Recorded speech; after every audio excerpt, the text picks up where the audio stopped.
Bien, nous sommes aujourd'hui le 28 février. J'ai vécu quelque chose de très beau aujourd'hui, d'exceptionnel par l'unique grâce de Dieu et je viens partager avec vous euh, ce fait-là parce que je demeure persuadée qu'en parler comme le Saint-Esprit m'inspire d'en parler, toute la gloire lui en revient, peut en encourager d'autres et c'est pour ça que j'en parle ici. Alors, à mon réveil aujourd'hui, on est venu me dire à la maison que il n'y avait plus d'eau parce que l'eau avait été coupée. Enfin, c'est comme ça qu'on dit chez nous. La distribution d'eau avait été interrompue.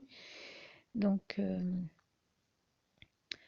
mon réflexe a tout de suite été de prier parce que j'ai l'habitude de le faire dans ces cas-là et je vais expliquer un peu comment tout à l'heure, comment et pourquoi. Mais je suis rentrée dans une autre pièce que celle où j'étais à la base, me mettre un peu dans mon intimité avec le Seigneur. Et là, j'ai prié le Seigneur afin qu'il fasse en sorte que l'eau, qu'il mette au cœur de ceux qui la distribuent, et bien de la renvoyer dans nos robinets et de faire que la distribution recommence. Parce que je demeure persuadée, pour l'avoir déjà tellement vécu, que ce n'était pas sans conséquence dans la vie de d'autres personnes, hein. On a déjà eu des témoignages de personnes qui vont sous la douche, se savonnent et au moment de se rincer n'ont plus d'eau. Et bien sûr, ce genre de coup-bas-là nous vient là aussi de l'ennemi. Et quelle ne fut pas ma surprise, même pas 5 minutes après que je sois entrée en prière, pour vous donner une idée, je n'avais même pas eu le temps de sortir de la pièce, que Dieu avait déjà exaucé ma prière et la personne qui m'avait dit qu'il n'y avait pas d'eau m'avait dit que ça avait duré depuis tôt le matin jusqu'à la mi-journée à peu près, un peu plus de la mi-journée.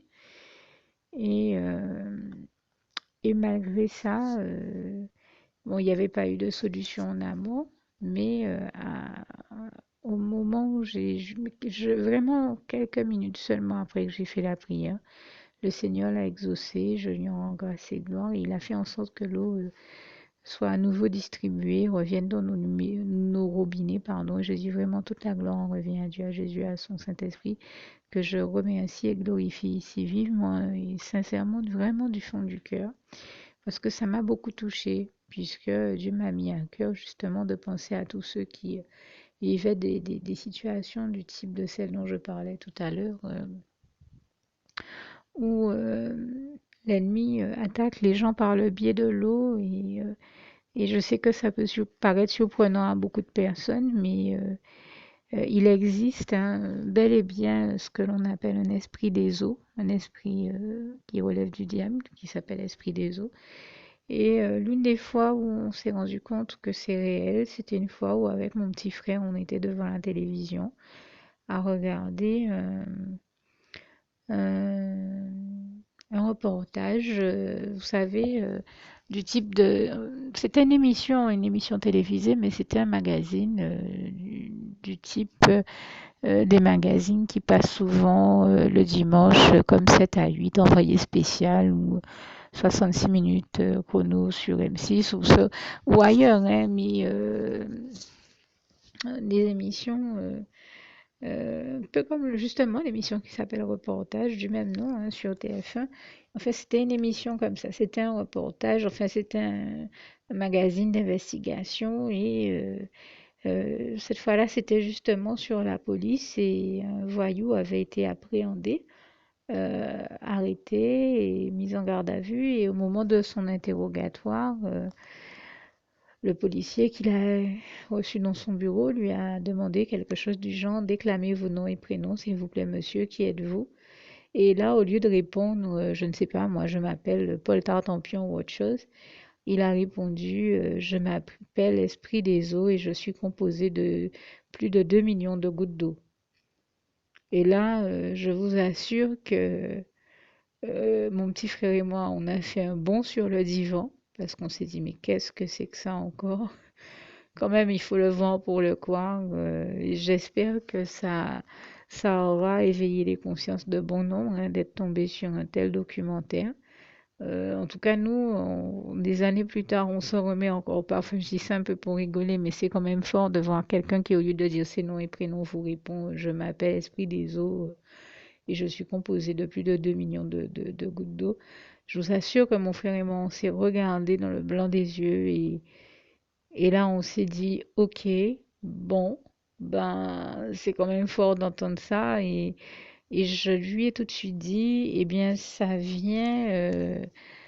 Attester, accréditer la thèse de ce que m'avait révélé un jour le premier pasteur que Dieu a utilisé pour sauver ma vie, euh, qui m'avait déjà averti qu'il existe ce qu'on appelle des esprits des eaux. J'avais déjà entendu ça. Si j'avais jamais entendu, je me serais dit, bon, c'est bizarre, mais je l'avais déjà entendu. Donc, ça venait confirmer que c'était bel et bien une réalité. Et je rends grâce et gloire à Dieu, hein, qui des fois nous permet de découvrir des choses comme ça au détour de magazines ou d'une émission. Et toute la gloire lui en revient. Et la preuve, hein, que l'ennemi, qu'il existe bien un esprit des eaux, c'est que l'ennemi a une mauvaise manie, une vieille manie avec ça d'attaquer les gens par le biais de l'eau. Euh, J'en veux pour preuve que très souvent il s'amuse à utiliser ses serviteurs et servantes, les démoniaques, pour par exemple faire en sorte, parce que là aussi, il cherche très souvent à nous brûler. Alors, des fois, il fait en sorte, à travers ses serviteurs et servantes, de de chercher à nous brûler et en leur faisant ouvrir l'eau chaude, par exemple, d'un robinet et la laisser couler et ne pas remettre l'eau qui coule en position eau froide, mais la laisser sur l'eau chaude, ce qui fait que la personne qui vient après, ne s'imaginant pas que l'eau est brûlante, eh ben, ouvre le robinet et va directement mettre ses mains en dessous et se retrouve à être brûlé. Ben, ça nous est déjà beaucoup arrivé chez nous. Euh, mais la personne démoniaque qui fait ça chez nous depuis plus de 10 ans, hein, tout le monde a beau lui crier dessus pour lui dire d'arrêter ça, et ben même comme ça, même quand on est en train de subodorer qu'elle est encore en train de le faire, puisqu'on est tellement habitué à la voir le faire, et qu'on lui parle, elle nous raconte non, non, qu'elle a mis ça, elle a bien remis le robinet sous eau froide. Et quand chaque fois, nous, on y retourne, eh bien, chaque fois, on se brûle, hein, ça ne rate pas. Et ça, c'est l'ennemi qui fait ce genre de coup-là. Je vous parle de tous ces cas-là, comme je le disais tout à l'heure, dans l'espoir que ça puisse aider et encourager, notamment ceux qui vivent ce même type d'histoire, à en comprendre le sens profond. Et une autre chose, ça arrive aussi à des gens qui sont des fois sous la douche. Et là, j'ai vu ça alors que j'étais dans un camp chrétien. Quand on était sous la douche, on rentrait sous la douche en ayant déjà réglé le débit de l'eau et sa température parce que dans le camp chrétien où je suis aux États-Unis, c'est comme ça que ça fonctionne. Il faut régler la douche avant d'y rentrer. Et donc, on rentre sous l'eau, la température est agréable puisqu'ayant été bien réglée auparavant, etc., etc. Et au moment où on se croit à l'aise, où on aurait une tendance à se sentir à l'aise tout de suite, l'ennemi s'amuse à faire quelqu'un d'autre dans la maison, ouvrir l'eau chaude et là où vous étiez en train de prendre une bonne douche tiède alors qu'on se les gèle dehors parce qu'on est en hiver, et bien subitement vous vous retrouvez sans plus aucune goutte d'eau chaude, ce qui fait que l'eau se retrouvait glaciale sur vous, mais pas seulement glacée, mais vraiment glaciale, alors que quelques secondes avant, vous étiez sous l'eau tiède, voire chaude. Résultat, c'est de nature à faire quelqu'un prendre un coup de foie, à le rendre malade. Et rappelez-vous que je vous ai dit que l'ennemi est celui qui fait tout pour rendre le maximum de personnes malades, hein. Donc il le fait exprès, sans compter que des fois c'est l'eau froide qui le fait prendre, donc on se retrouve sous la douche avec de l'eau chaude. Et son but là aussi, c'est de brûler ou de rendre malade le maximum de personnes. Donc ça fait partie des stratégies que je le vois déployer, que j'ai déjà vu utiliser pour faire du mal et persécuter les enfants de Dieu. Voilà pourquoi je viens les dénoncer ici. Au nom puissant du Seigneur Jésus, ne vous laissez surtout pas prendre aux ruses de l'ennemi, puisque nous ne sommes pas sans ignorer ses ruses. Et donc, très concrètement, nous avons l'habitude de le voir faire ce genre de choses incroyables mais vraies, et faire couper l'eau par certainement des personnes qui le servent, et bien mine de rien, là aussi, c'est pas anodin, puisque comme je le disais, si quelqu'un rentre sous la douche, se savonne et que finalement, subitement, il y a plus d'eau, vous comprenez que ça peut être galère pour ces personnes de devoir finir la douche dans des conditions où elles n'auraient pas eu à les finir en temps normal juste parce qu'il y a un souci d'eau. Eh bien, combien de fois, moi, dans ma vie, j'ai vu l'ennemi couper l'eau, l'électricité et autre chose, mais je rends grâce et gloire à Dieu qui les a toujours fait revenir, qui a toujours pourvu à tous nos besoins, comme ce si beau passage de Philippiens 4, verset 19 le dit bien, mais qui a toujours mis au cœur des personnes nécessaires de venir faire les travaux qui étaient nécessaires euh, pour que les choses rentrent dans l'ordre. Et je rends grâce et gloire à Dieu pour ça. Vraiment, toute la gloire revient à Dieu, à Jésus, à son Saint-Esprit. Merci Seigneur, je t'aime et nous t'aimons, nous tous tes enfants. Louange, honneur et gloire à toi, éternel. Je précise à toutes fins utiles que, bien entendu, quand je parle ici du fait et de la réalité que l'ennemi s'amuse à faire, interrompre la distribution de l'eau, de l'électricité, et certainement dans d'autres pays de gaz et d'autres choses. Comme nous, on n'a pas besoin de chauffage au gaz puisqu'on n'a pas d'hiver ici aux Antilles. Donc on ne connaît pas ce problème-là, mais je peux vous dire que même aux États-Unis, j'ai eu l'occasion de le voir jouer, même avec les questions de gaz. Donc il faut être vigilant avec ses ruses et ses imbécilités parce qu'il est toujours prêt à faire tout et n'importe quoi aux gens. Et grâce et gloire soit rendue à Dieu qui lui nous maintient dans son amour, sa joie, la fraternité, l'unité de la foi en Jésus-Christ et, euh, et nous permet de continuer à aller de l'avant avec lui et vraiment il nous délivre toujours de toutes nos détresses comme il est écrit dans le psaume 34 versets 5 à 20 et je lui rends grâce et gloire pour cela et raison de plus pour euh, aller se mettre à l'abri dans les bras d'amour du Seigneur Jésus. Et la prière qui va suivre, juste le temps pour moi de vous citer l'un de mes passages préférés, Philippiens 4, verset 7. Eh bien, la prière qui va suivre aidera tous ceux qui veulent se remettre entièrement au Seigneur Jésus à le faire. C'est bel et bien le but de cette prière. Donc, je disais que je termine avec le passage de Philippiens 4, verset 7. Que la paix de Dieu qui surpasse toute intelligence garde vos cœurs et vos pensées en Jésus-Christ. À bientôt. Alors, concernant le témoignage que je vous faisais sur la question de la réalité de l'existence des esprits des eaux, vous me connaissez, hein, ça fait je suis sur Facebook depuis 2011, depuis février 2011. Nous sommes maintenant en février 2016. Ça fait donc 5 ans et toute la gloire on revient à Dieu parce que je ne pensais même pas à la base jamais ouvrir une page sur Facebook. C'est vraiment le Seigneur qui a insisté pour que je le fasse et je lui rends grâce et gloire ici. Eh bien, vous me connaissez de manière générale, j'aime pas parler d'esprit ou de mauvais esprit ou de choses de ce genre-là. J'en parle ici uniquement pour tous ceux que ça peut édifier. Et comme je l'ai dit, nous nous sommes rendus compte que ça existait bel et bien dans un domaine. Il y a un moment où c'était totalement inattendu. On était tranquillement, mon petit frère et moi, à prendre un bon petit thé devant la télé et à entendre ça directement à la télé parler. Quelqu'un qui dit je m'appelle Esprit des eaux, faut quand même le faire, quoi. On n'en revient encore pas 10 ans plus tard, c'est vous dire. Et j'ai envie de vous dire, d'une certaine manière, ça ne m'étonne pas vraiment parce que je fais un rapprochement entre le fait, comme je l'ai dit, que l'ennemi soit toujours en train de jouer sur la question de l'eau ou des eaux pour attaquer les êtres humains. Ça peut prendre diverses formes. Vous avez des fois en mer, des gens qui font naufrage ou qui se retrouvent à être sous des vagues. Donc c'est là encore, ce sont bien des eaux.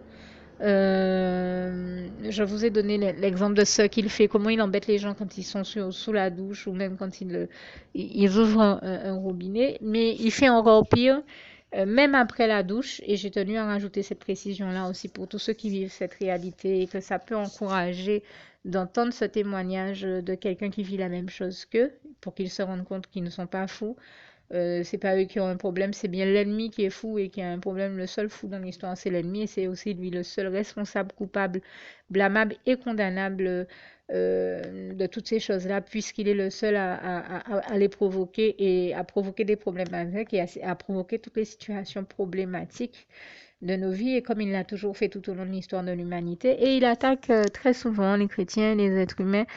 On va dire, c'est redondant, hein. C'est très souvent avec les mêmes questions. Soit c'est des questions d'argent, des questions de nourriture, des questions de sexe, des questions et même des questions d'eau. Et oui, quand vous recevez des factures qui sont trop élevées, quand vous, enfin, que vous vous retrouvez dans un problème d'eau, ça, c'est récurrent, cette question de l'eau qui revient, et il s'y prend de diverses manières. Soit il vous emmerde avant que vous alliez prendre une douche en essayant de vous dissuader de la prendre. Une fois que vous êtes sous la douche, il joue avec cette question d'eau chaude et d'eau froide. Et des fois, quand vous sortez de la douche, alors même avant, pendant et après, il va utiliser une personne ou une autre dans la maison ou dans le coin pour vous dire, oui, tu as pris trop de temps sous la douche et faire tout un drame, tu as gaspillé trop d'eau. Et pourquoi il vous reproche d'avoir gaspillé trop d'eau? Parce que il y a des esprits des eaux. C'est tout. C'est le diable qui joue à ça. Des fois, vous vous dites, mais c'est bizarre, je me suis dépêchée pour rester moins de temps sous la douche que d'habitude et pourtant, je me fais reprocher d'avoir d'être resté trop longtemps sous la douche et d'avoir gaspillé de l'eau, c'est le diable qui est en train de se plaindre de ça. C'est rien d'autre. Et ça, c'est radical. J'ai vu ça, j'ai pu l'observer bien dans un camp chrétien où j'étais. Cette histoire d'eau, là, l'ennemi est toujours en train de provoquer des problèmes avec l'eau. Et ce n'est pas par hasard. Quand on sait qu'il existe des esprits des eaux, là, on peut faire une corrélation et se rendre compte que tout ça provient du diable, en fait. Ça provient et ça provient vraiment du diable et ça procède du diable et ça relève du diable. Il n'y a que lui qui fait ça et je prends le temps de dénoncer ça ici parce que j'en ai tellement fait l'expérience et je me dis, et dire que si ça se trouve, plein de chrétiens comme moi vivent la même réalité sans en comprendre le fond, sans prendre conscience qu'en fait, c'est l'ennemi qui chaque fois, c'est pas eux qui ont un problème, c'est pas eux qui prennent trop de temps, c'est l'ennemi qui est emmerdé parce qu'on a utilisé de l'eau. Mais il n'a qu'à pas emmerder les chrétiens et c'est tout. Je me dis, c'est quand même incroyable qu'il emmerde des gens, qu'il les persécute avant, pendant, des fois avant, pendant, après une douche. On peut même pas se doucher en paix. Moi, je vais vous dire, chez moi, on ne peut pas se doucher en paix. Je vais vous surprendre. Et quelle que soit la personne, hein, parce qu'il utilise une des personnes diaboliques qu'il y a chez nous pour emmerder les gens avec la question de l'eau. Même quand on fait la vaisselle, on utilise trop d'eau. Quand on prélève de l'eau pour remplir une bouteille, on utilise trop d'eau. Le moindre truc qu'on fasse avec de l'eau, on a utilisé trop d'eau. Et si vous répondez quelque chose, il fait une esclande encore plus fort et de la même, il provoque un problème, une situation problématique et ça finit pas. Et ben c'est lui qui fait ça. Donc quand vous vivez ces situations-là, de grâce et au nom puissant du Seigneur Jésus, comprenez que ce n'est pas vous qui avez un problème, c'est l'ennemi qui s'inquiète pour ces esprits des eaux qui sont composés de 2 millions de gouttes, comme il l'a dit lui-même. Donc vous comprenez que ça veut dire pour lui, dans sa logique, que vous prenez trop de gouttes d'eau. Vous avez prélevé trop de gouttes d'eau. Ça lui fait mal. Moi, j'en rigole, mais vraiment âprement, parce que je me dis, mais quel connard l'ennemi. C'est vraiment incroyable, mais vrai, des choses qu'il fait. Et il attaque les gens comme ça, en provoquant des histoires sur la question de l'eau d'une manière ou d'une autre. Et même au niveau sociétal, j'ai envie de dire, même au niveau de la société dans laquelle nous vivons, ça se remarque. Puisque regardez bien qu'à chaque fin d'année, notamment chez nous en Guadeloupe, au milieu de l'année et à la fin de l'année, et ces deux périodes-là, là encore, on peut revenir à cette réalité chrétienne que j'ai déjà décrite dans un autre témoignage. On dit toujours que sur le plan spirituel, deux périodes sont interpellantes, délicates et charnières parfois. C'est la période de la mi-août, juin, juillet, août, d'accord? Parce qu'en fait, c'est le 6e mois. Et là encore, vous comprenez bien que l'ennemi nous emmerde à ce moment-là. C'est le milieu de l'année. Donc, il nous emmerde à ce moment-là. Et le mois de décembre, janvier, qui sont 2 mois où là aussi, on voit les ténèbres particulièrement en action, où on se rend compte c'est le moment où il y a le plus de disparitions, d'événements inquiétants, d'accidents, de meurtres. Ce sont deux périodes de l'année où l'ennemi fout le plus de bordel. À tenter si bien que euh, malheureusement, il en fait tout le temps. Il n'attend pas un mois particulier pour en faire et on aimerait bien qu'il prenne un peu des vacances de ce côté-là et qu'il nous lâche un peu. Mais il se trouve que la réalité, c'est que ce sont des périodes vraiment délicates, tant et si bien que cette année encore, j'ai eu combien de chrétiens qui tous avaient peur de ne pas réussir à finir l'année parce qu'ils se sentaient trop attaqués et qui me disaient je vais mourir, je vais mourir. Je leur disais non, tu ne mourras pas, tu vivras au nom puissant du Seigneur Jésus, comme il est écrit dans le psaume 118, verset 5, je crois. En tout cas, c'est bien dans le psaume 118, je peux me tromper au niveau du verset, mais c'est bien le psaume 118, ça je le dis avec certitude. Et bien entendu, heureusement que j'ai proclamé que non, personne ne mourrait, mais que tout le monde vivrait et raconterait les œuvres et la gloire de l'Éternel, et toute la gloire en revient à Dieu. Et moi-même, je le fais ici. Eh bien, Dieu a sauvé la vie de toutes ces personnes qui pensaient mourir en décembre. Mais quand ces personnes-là viennent me parler, je prends en considération très sincèrement, très sérieusement ce que ces personnes-là me disent, parce que je sais que c'est une période où les chrétiens sont particulièrement éprouvés et persécutés. Seulement, grâce et gloire soit rendue à Dieu qui, en toutes ces choses, nous rend toujours plus que vainqueurs, comme ce passage de Romains 8, verset 37 le dit si bien, et nous en fait ressortir victorieux et indemnes. Et je dis vraiment, toute la gloire revient à Dieu, à Jésus, à son Saint-Esprit. Et donc, dans ces phases-là, qu'est-ce qu'on entend sur le plan de la société, dans les actualités, au journal de 20 heures et autres? Parler de quoi? Le dossier de l'eau. Et oui, deux choses viennent poser problème généralement. Deux problèmes se posent généralement. Vous entendez parler de la question de l'essence et la question du dossier de l'eau, la question de l'eau.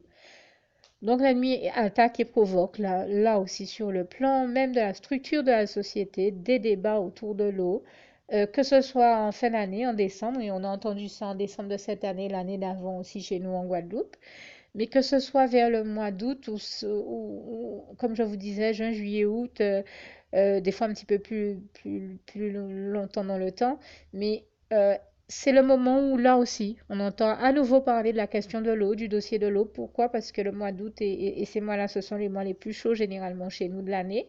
Alors on commence à avoir un phénomène de sécheresse et à voir les cours d'eau s'assécher et à être dans une diminution des volumes d'eau et donc des distributions d'eau aussi. Et là, tout comme je vous en témoignais au début de ce témoignage, l'ennemi s'amuse à perturber la distribution de l'eau et des eaux et encore une fois à provoquer des problèmes en rapport avec l'eau, la question des eaux et les esprits des eaux. Voilà, c'est rien d'autre que ça.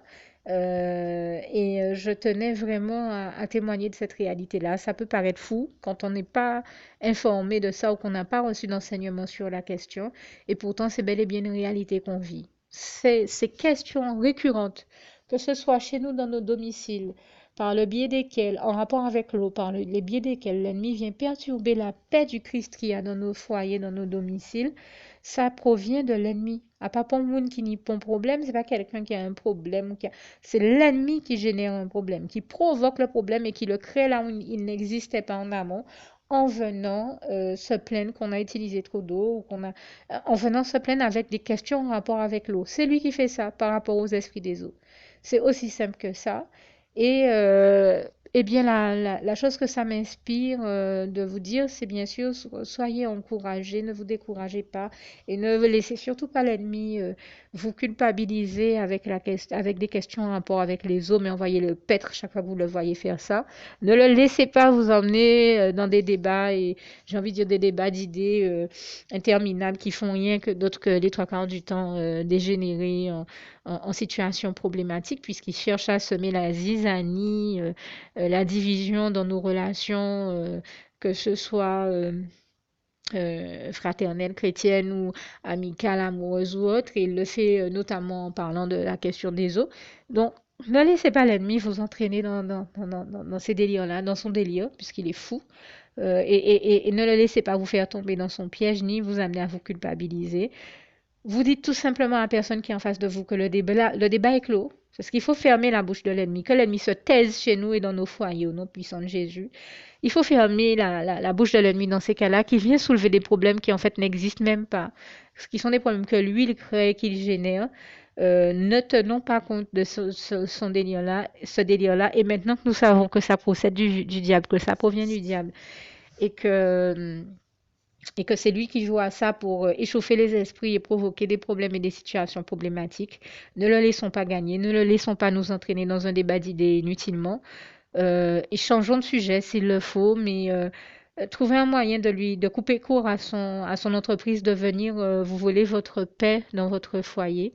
Et tout simplement, vous pouvez dire que vous n'êtes pas d'humeur pour le moment à parler de ça ou autre chose, mais et que le débat est clos sur la question.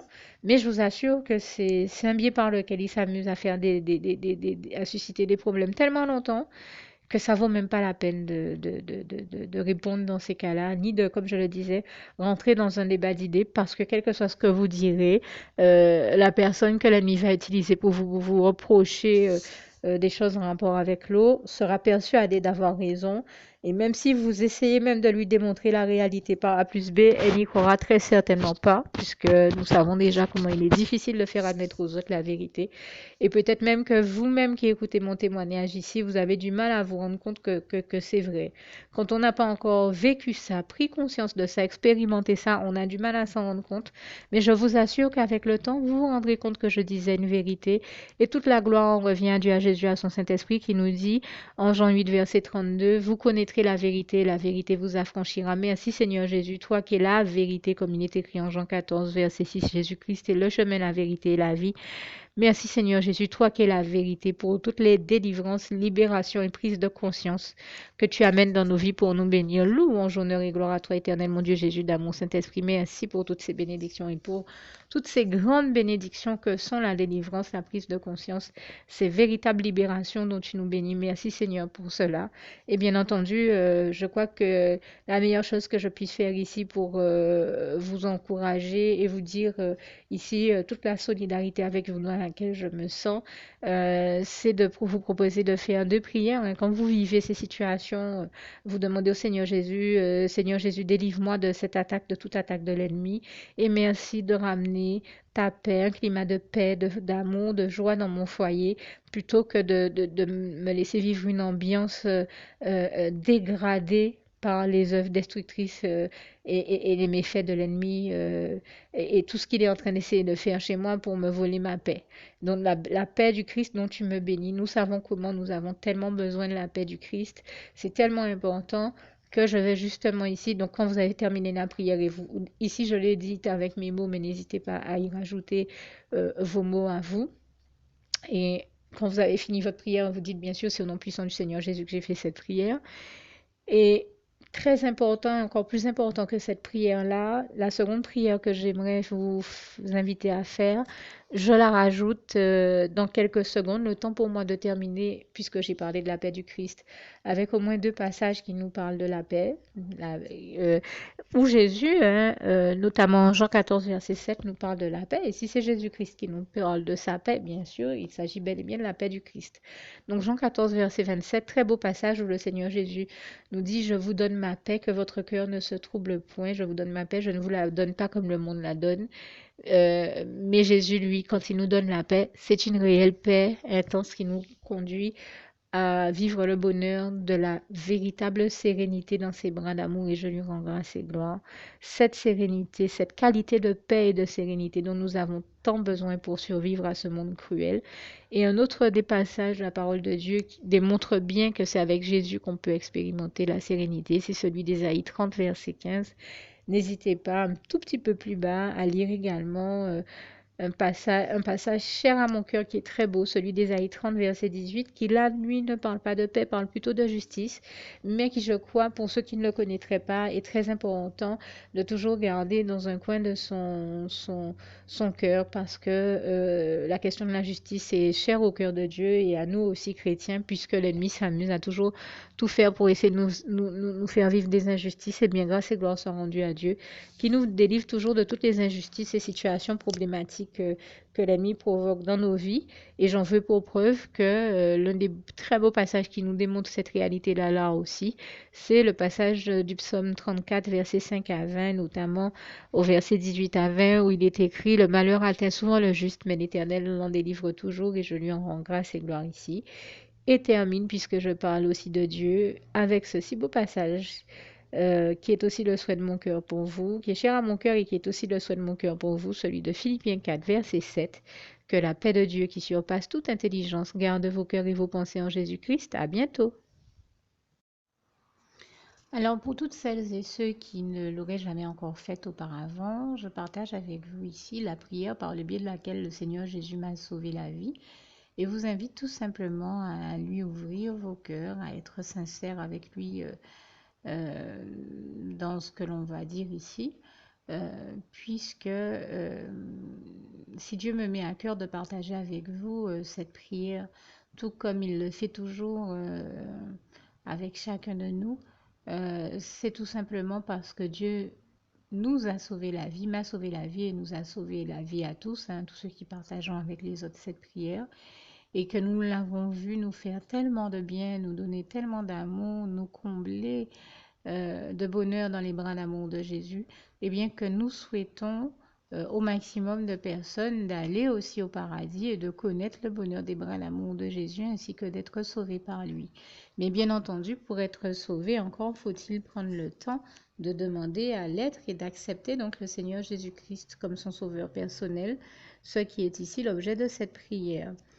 Alors, n'oubliez pas à cet effet qu'il est notamment écrit en Acte 4, verset 12, que Dieu, dans sa grande sagesse, dans sa sagesse infinie, a choisi le Seigneur Jésus-Christ, qu'il l'a mandaté, qu'il a délégué pour être le seul sauveur de toute l'humanité et qu'il n'y a aucun autre nom que celui du Seigneur Jésus-Christ qui nous ait été donné, qui ait été donné à toute l'humanité pour être sauvé. Voilà pourquoi nous avons la certitude qu'en acceptant le Seigneur Jésus comme notre sauveur personnel, nous faisons définitivement le bon choix, d'autant qu'il est également écrit en Jean 14, verset 6, Jésus-Christ est le chemin, la vérité et la vie. Nul ne va au Père Dieu sans passer par le Fils Jésus-Christ.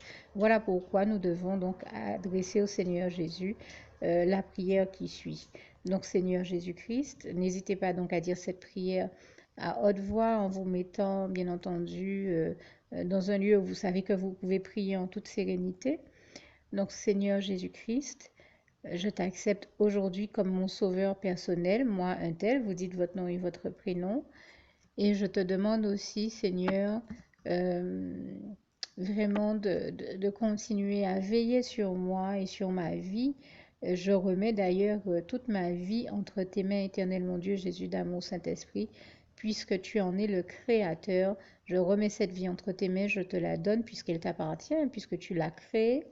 Et je te demande de me conduire à toutes les victoires et réussites que tu as prévues pour ma vie. Tout comme je te demande aussi pardon, éternel mon Dieu, Jésus d'amour, Saint-Esprit, pour tous les péchés que j'ai commis tout au long de ma vie, dès le début jusqu'à la date d'aujourd'hui incluse. Pardon aussi, Seigneur Jésus, pour toutes les fois où j'ai fait mal à ton cœur. Et surtout, merci, Seigneur Jésus, quand le bon moment sera venu pour ça, de revenir me chercher pour m'amener avec toi dans tes bras d'amour au paradis où je veux demeurer et continuer à te servir et à t'appartenir pour l'éternité en éternité. Et c'est au nom puissant du Seigneur Jésus-Christ que j'ai fait cette prière. Soyez bénis, vous tous qui avez fait cette prière, que Dieu vous garde et vous bénisse tous. Et surtout, n'oubliez pas de partager cette prière avec le maximum de personnes autour de vous, tous vos contacts, famille, amis et bien-aimés, et que Dieu vous en bénisse. À bientôt.